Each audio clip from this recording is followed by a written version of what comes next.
This is Scott Becker with a special combined episode of the Becker's Healthcare and Becker Private Equity Podcast. Today, we're joined by a brilliant entrepreneur and founder. We're joined today by Ashish Shah of Dina, and he'll make sure I'm pronouncing Dina correctly. The discussion is really twofold. Recently, we're going to talk a little bit about the journey of an entrepreneur founder, as Ashish just raised another, and his company just raised another set of either venture capital or private equity funding, and we'll talk about that, what that was announced recently, and also the impact that Ashish and the company are trying to have in healthcare. We'll touch on those two big issues, and then we'll take the conversation wherever it goes. Ashish, can you take a moment and talk about the company, make sure I'm pronouncing it correctly, I know you will, and then also what you're most focused on about the journey as an entrepreneur, the fundraising and more. Can you take a moment to talk about that? Then we'll talk about the impact on healthcare and more. Yeah, Scott. Hey, thanks again for the opportunity to come onto the podcast. We're huge fans of the show. As you mentioned, I'm the CEO and co-founder of Dina. We work primarily with government-sponsored health plans to help them improve access and coordinate a multitude of care at home services, everything from traditional home health all the way through to new emerging benefits like home modification, all through a technology-based approach. As you mentioned, the last 12 months have been quite interesting for everyone from a macroeconomic perspective, just given the things that have been happening from whether it be with interest rates and the movement with that throughout the broader global economy, but also, we're also dealing with other unstable situations across the world with a couple of wars right now that are unfortunate. We've been fortunate to be able to continue to grow our business. And, now we closed 2023 operating and servicing 10 different U.S. state markets, and we're expecting to double that in the upcoming year. And as you mentioned, we're quite pleased to have closed on a new round of fresh venture financing at the beginning of this year. So it was a little over $7 million in new venture capital that came into the company. So I want to really talk about two things. I want to talk about the journey as an entrepreneur and that venture funding. I know it's not your first round of venture funding. And what does that look like, particularly in an environment today? It's a real sign of positivity as the company when you're raising new venture funding today in an environment where it's very hard to raise new venture funding. So talk about a little bit the journey of an entrepreneur, the raising of new funds, and what that looks like today. Then we'll talk a little bit about where you're trying to have impact in healthcare. Yeah. It's a great question. And as you noted, not our first round of financing. We raised a seed round back in 2017, a Series A at the end of 2020, and then the Series B recently. So each financing has looked very different. And I would say these have been really tough market conditions over the last 12 months. I think a huge focus on managing your actual capital efficiently, demonstrating growth, ensuring that you've got the right team and talent around the table to continue to grow. I think more so than anything, it's, the growth at all costs era is definitely over. And, over the last 6 to 9 months, we spent a lot of time with investors talking about gross margins and EBIT, things that we never really talked about in our prior rounds of financing. So it feels like the fundamentals of operating a really strong business have sort of reemerged in this particular environment. And that's always been our mindset. We've always been a very capital efficient business. We've been just careful on how we've raised capital and then deployed it. And so we're quite pleased with First Analysis in particular, who came in and stepped up and led this financing. And as we publicly announced, we had a Strategic and Scan Health Plan also join in on the investment. So with existing support from existing investors. So it's been quite the journey to raise capital in this market. It's been challenging. I think the bar is much, much higher.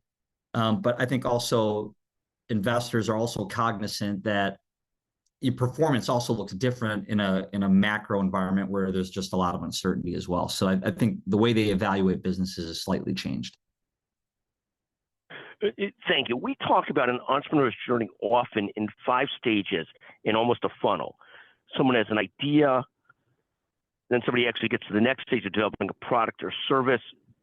In your case, I think a software as a service offering. Maybe I'm wrong in that, but you'll explain. Third is they actually have revenues. Then they get the profits. Then they get the scalability. And you're somewhere in the step 3 to 5 of that journey, and fifth being the final step.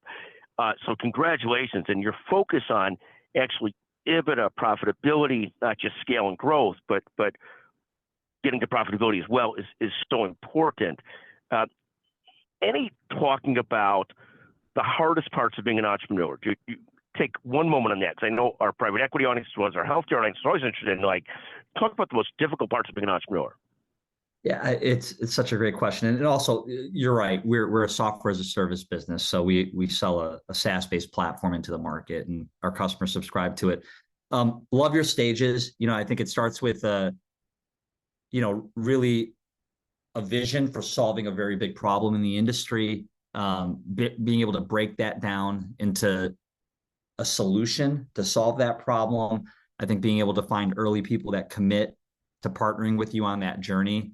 Those are all the early things. And then recruiting talent to get the snowball going, if you will. But I think as I reflect on the journey, regardless of those stages, it's always about the customer and the people that you bring along the journey to help serve those customers to solve their problems. And I think that was true in the beginning, and I think it's never been more true right now. And I don't think that's going to change in the future. When you're serving a market, I think one of the biggest challenges is you could solve a lot of problems for them. Once you get in there, you could solve, you see all of this opportunity. And so staying focused on solving the right problem in a repeatable and scalable way is a lot of what we've had to work through over the last couple of years. Identifying who is the ideal customer profile, what is the problem set that we're going to stay focused on, and making sure that we're taking all of the capital that we raise and our resources to really becoming the best in solving that particular problem. There are a lot of opportunities on this journey to be distracted and to lose focus. We've certainly had some of those moments for sure. But I think as I reflect on the journey, it's always about the customer. It's about solving their problem. But when you're building a business, making sure that you're using your resources correctly to stay focused on solving the most important problem. But I think that's so well stated, this concept of staying very focused on the most important problems that customers actually want you to serve, really staying focused on your goals and what you're trying to do. We often talk about software as a service, this constant improvement on your engineering into building the product and constant commercialization side by side. And you almost have to be doing both all the time. And you're never done with a software product. You're never done. It's always got to be getting better, and you're constantly working on commercialization, how you fit the market right. I think fantastic. Let's take a moment on, you mentioned Scan Healthcare, one of the great sort of not-for-profit, huge health plans in the country, ran by Dr. Jain. Talk for a moment about what problem you're trying to solve for government payers, government programs, and more. Yeah, I think for Scan, very simply, they came to us and they said they've got members who are seniors and perhaps at times vulnerable and perhaps covered by Medicaid as well. And they could really benefit from greater support outside of the hospital care setting and in their homes and communities, whether that be with home care services or other types of benefits like that. And prior to engaging us, they were having quite a difficult time coordinating and arranging those services. Members in some cases were taking longer than 4 weeks or greater than a month to actually gain access to those types of services. And so we sat down with them. We had a number of really good conversations, but I think in the end, we connected around what Dina is trying to do here and really bringing the very best providers of these home-based services to the fingertips of the care coordinators so that they could very quickly access them, figure out who the best ones were that could service their members in sub days, in a couple of days, and getting that arranged. And I think we were quite successful in getting that set up. That was the start of it. When we moved, as we continue to evolve that relationship, we're now seeing that there are other areas where we can replicate that. There are problems like that, not just with around personal care or home care services, but other types of benefits as well. So we're excited to continue to solve that particular problem for them. And talk about this issue from both a customer, meaning your perspective, from a health plan perspective or a health system perspective, and a company perspective. If you went back 10 years ago, it seems like everybody was looking for the most perfect single point solution versus a platform solution. Now it seems as we evolve further and further, people are scared of having 10,000 point solutions. So as you talked about, they want somebody who's first in class to their point solution, but they ultimately want that person or that company to be able to solve multiple different things for them because they don't want to be dealing with thousands of different vendors. Can you talk about that challenge as an emerging company to both be fantastic at what you're doing and solve enough problems for a customer that they've got the bandwidth to work with you and want to grow with you and more? Can you talk about that for a moment? Yeah, I think it starts really with our engineering team, Scott. At the core, we've always taken a platform-based approach to building our platform. We had this vision that what we do today is going to have to evolve. We can't anticipate everything that we may evolve into, but we knew that we had to design for flexibility.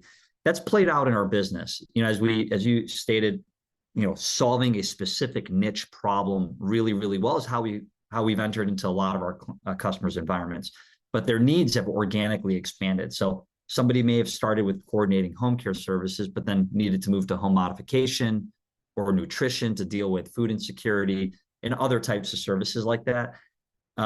We have been evolving into a broader platform to coordinate all of these services.